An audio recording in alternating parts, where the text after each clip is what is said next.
صدر Joe Biden کی مغربی کنارے میں فلسطینیوں پر انتقامی حملوں کی مذمت۔ مصر کا غزہ کی پٹی سے آنے والوں کو پناہ نہ دینے کے موقف کا اعادہ۔ امریکی ریاست مین میں فائرنگ سے 16 افراد ہلاک، درجنوں زخمی۔ وائس آف امریکہ واشنگٹن سے اہم خبروں کے ساتھ سعدیہ زیب رانجھا۔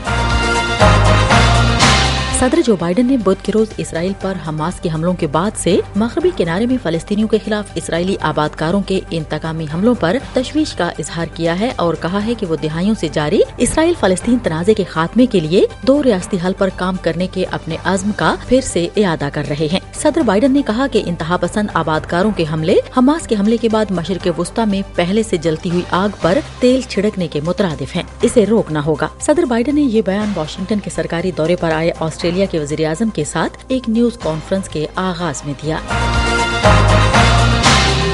مصر کے صدر نے غزہ سے فرار ہونے والے فلسطینیوں کو اپنے ملک میں پناہ نہ دینے کے اپنے سخت موقف کا اعادہ کیا ہے۔ عبدالفتاح السیسی نے فرانسیسی صدر ایمانوئل میکرون کے ساتھ ملاقات کے بعد ایک نیوز کانفرنس کے دوران کہا کہ غزہ کی پٹی سے مصری سرزمین پر نقل مکانی کرنے کا خیال بہت خطرناک ہے۔ عملیت النزوح او الہجرہ او الخروج من القطاع۔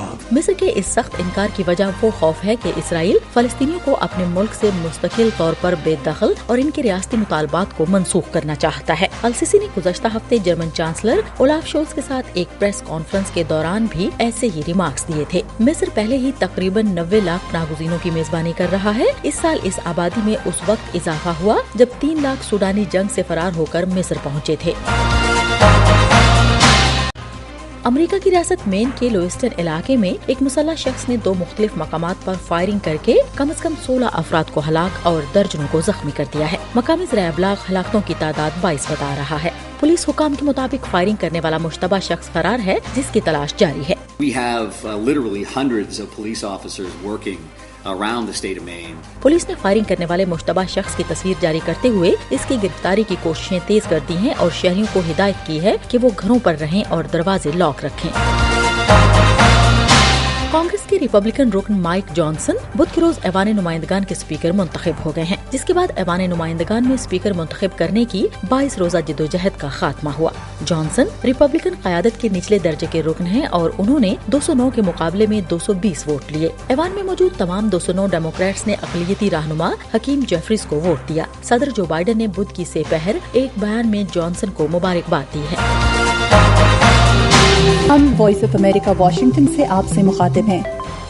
کینیڈا میں بھارت کے سفارتخانے نے اعلان کیا ہے کہ وہ کینیڈا کے لیے ویزا کی سہولت دوبارہ کھولے گا۔ یہ اقدام دونوں ملکوں کے درمیان کشیدگی کو کم کر سکتا ہے۔ بھارت اور کینیڈا کے درمیان تعلقات اس وقت خراب ہو گئے جب وزیر اعظم جسٹن ٹروڈو نے گزشتہ ماہ عوامی طور پر بھارتی انٹیلیجنس پر کینیڈین شہری ہردیپ سنگھ نجر کے قتل کا الزام عائد کیا۔ نئی دہلی نے ان الزامات کو مضحکہ خیز قرار دیتے ہوئے مسترد کر دیا تھا۔ کینیڈا نے گزشتہ ہفتے اعلان کیا تھا کہ اس نے تنازع کے نتیجے میں بھارت سے 41 سفارتکاروں کو واپس بلا لیا ہے۔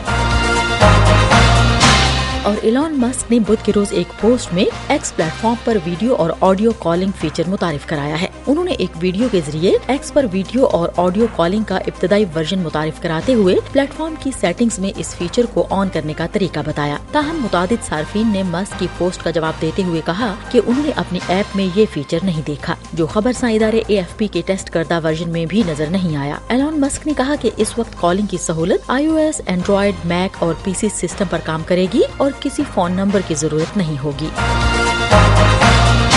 اس کے ساتھ ہی وائس آف امریکہ واشنگٹن کی اردو سروس سے اہم خبروں کا یہ بلیٹن ختم ہوتا ہے۔ سعدیہ زیب رانجھا اور ایڈیٹر ندیم یعقوب کو اجازت دیجیے۔